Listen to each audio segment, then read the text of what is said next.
Alright guys, so today we're going to go over playing different DFS sports other than NFL. That's a comment that keeps popping up on the videos. People want to know what do I do to approach in other sports. So I'm just going to do a main breakdown of all the sports that I'd even consider playing. I know they have like fantasy gamer sports now and crazy things like that. But we're going to stick to the main few, and I'm going to discuss the advantages, disadvantages, what to look for, and the differentiation and metrics of all sports and what ones are most similar in comparison to others. So first, obviously NFL. Uh, the big thing to say about NFL is it's the hardest sport to become a pro or win at, because there are so many pros in the NFL field. And the reason being is living in the United States. I know some of you viewers are from other areas, but I mean this is our sport. And with fantasy football being around, I think since 1997. Um, every even average person that just does season long fantasy football is better than your average player.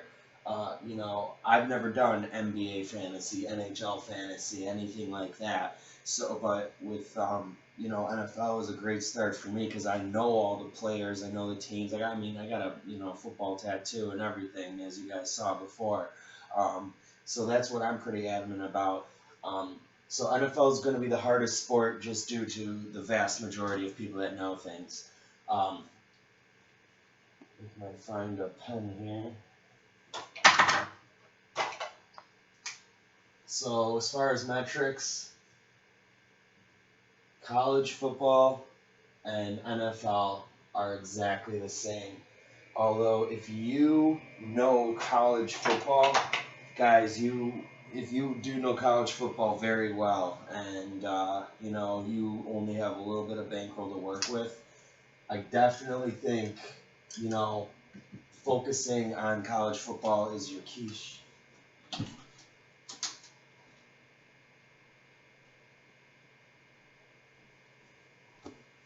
Sorry guys, I had to go get a new pen here, but I would focus on college football. College football, you have the biggest edge against pros, in my opinion.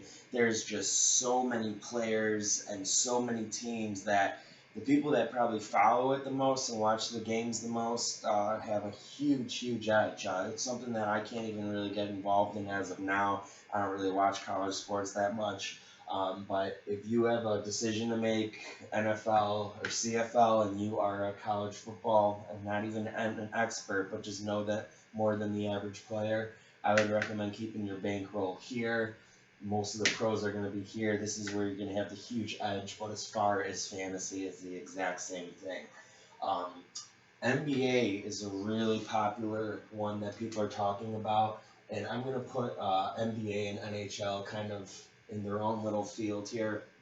Uh, I've only tried NHL once, so I don't know too much information on NHL. I'll do some more research for you guys and get it out there, but I think you're going to find a vast similarity in NBA and NHL on the basis of they play games very frequently.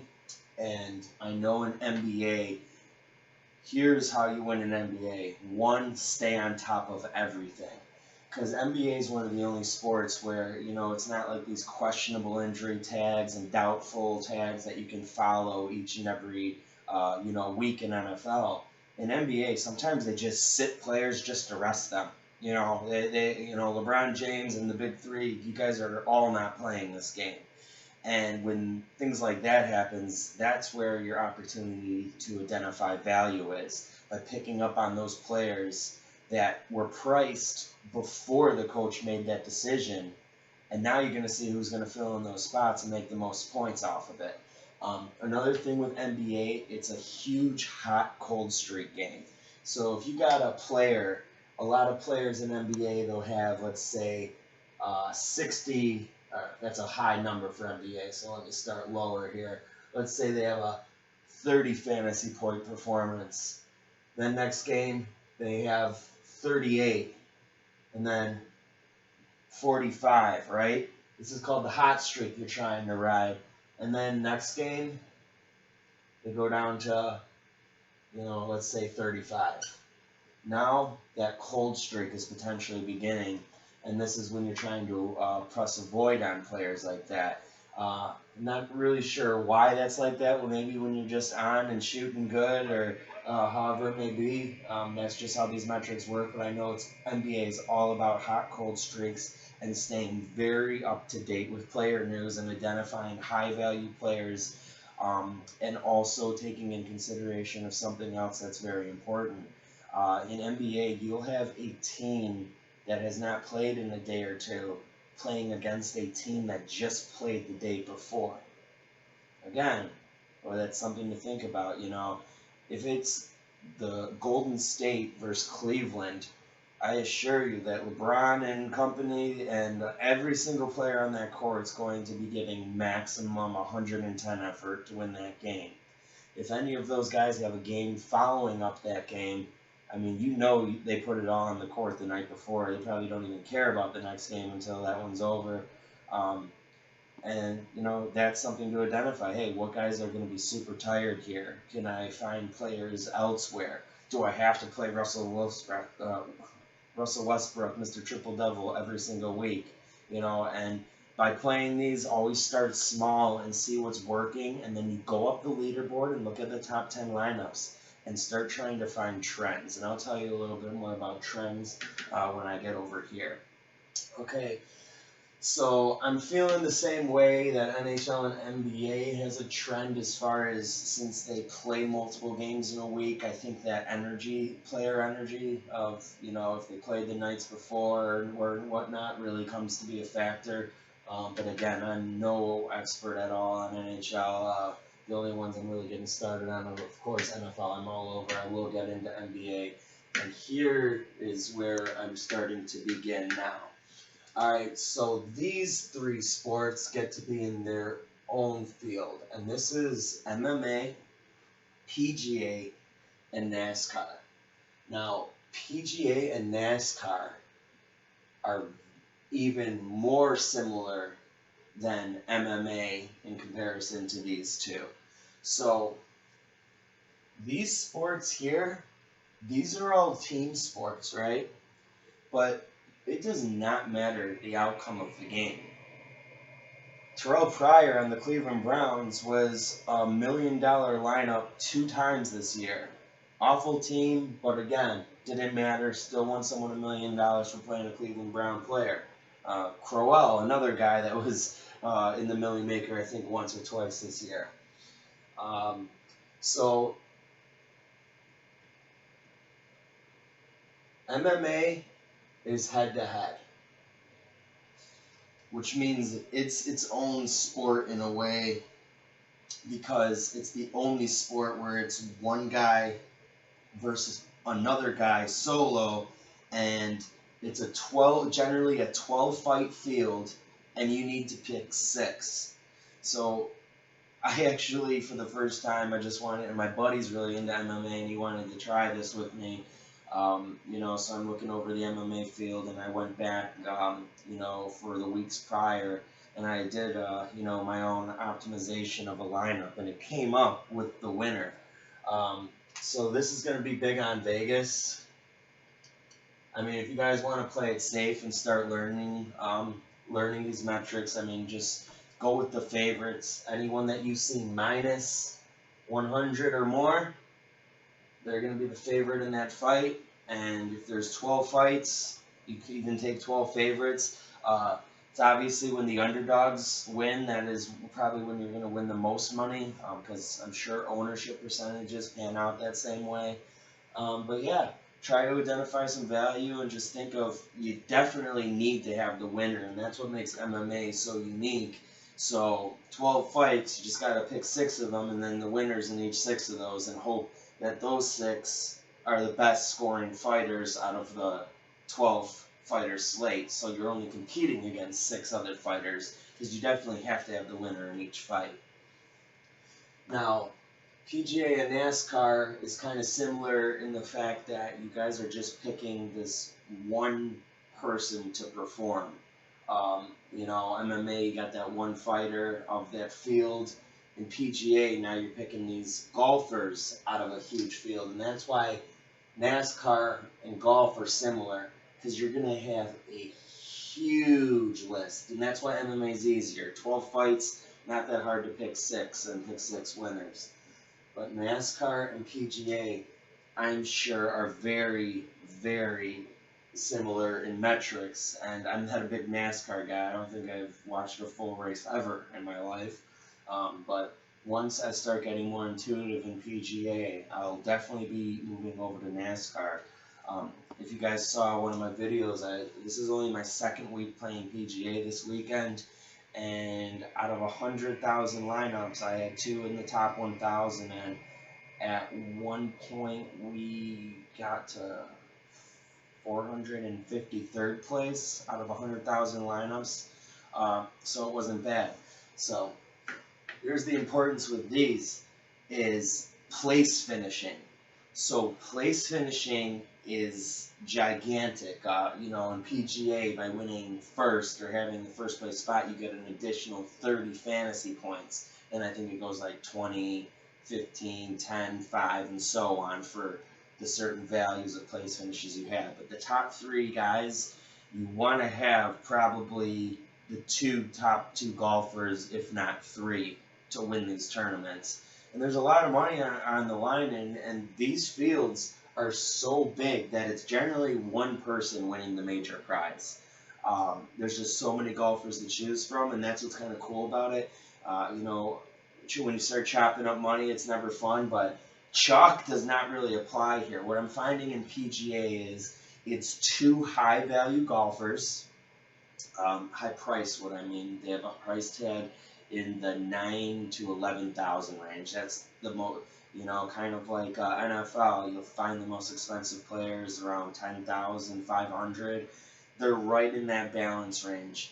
And then you have 6 golfers. 2 of them are high priced, and 4 of them are more in the middle pricing tier.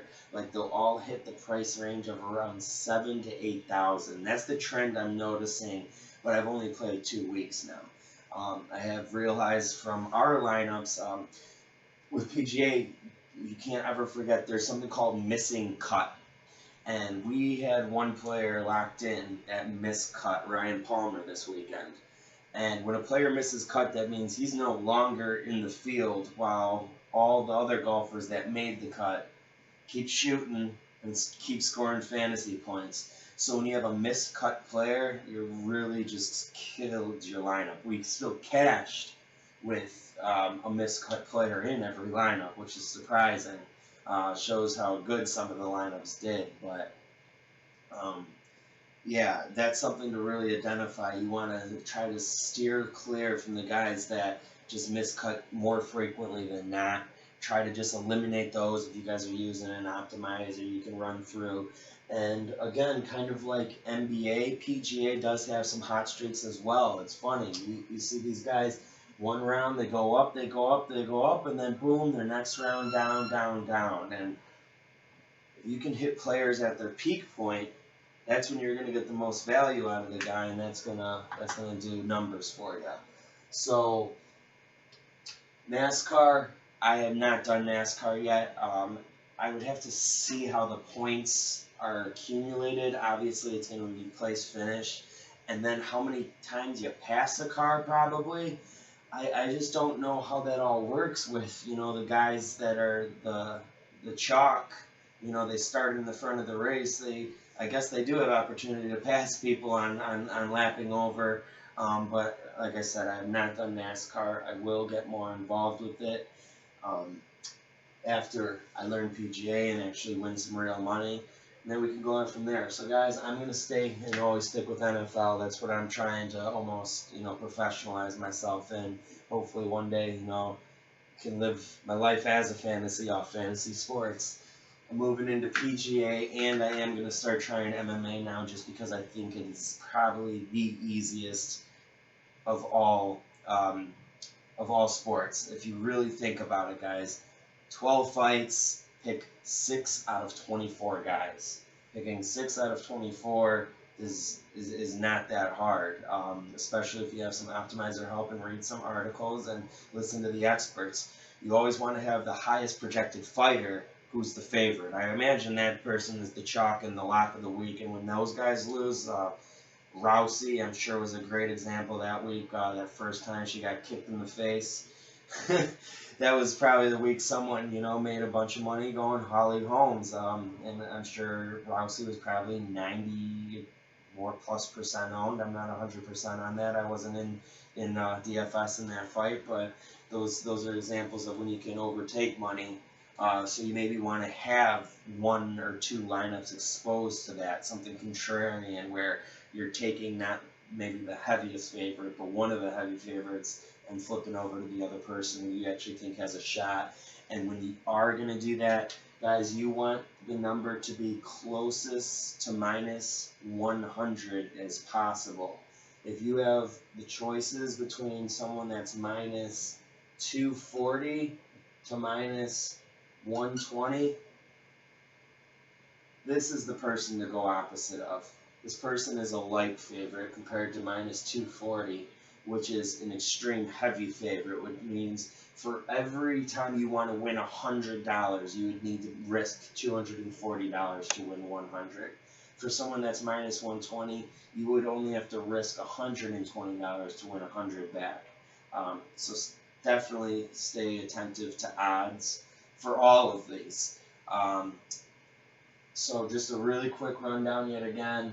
NFL, this is where the pros, the sharks swim with the minnows. So I'm trying to become a shark. Hopefully we can all do this together. But if you are a big football fan, college and NFL, I want you to stay here. I'm telling you, especially if you're a lower budget guy, this is going to be your biggest advantage. I promise you can win some real money here. NBA, hot, cold streaks, did the guys play the night before, and staying up to date on news. That's very important. NHL, I still have not gotten involved in NHL, so I can't give you too much detail there. And then MMA, PGA, NASCAR, we did a pretty good rundown of all of those. So if I were to rank the easiest ones to win a GPP, I would definitely say number one. Now, you probably split the prize with a lot of people, but number one's NBA.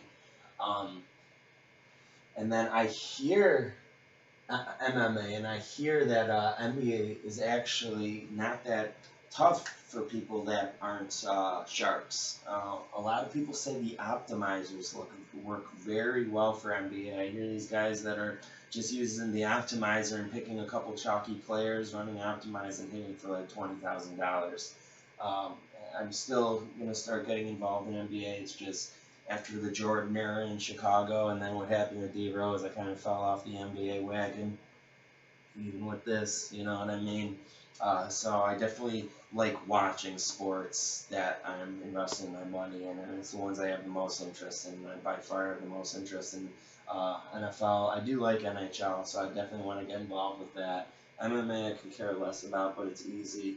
The PGA, who doesn't like a hit in the golf course every now and then? So I hope this video helped you a little bit. If you want to start throwing more specific questions at me, if I don't know the answer, what I'll do is I'll go and do some more DFS research for you and try to really find out what works and what doesn't, and we can all go from there.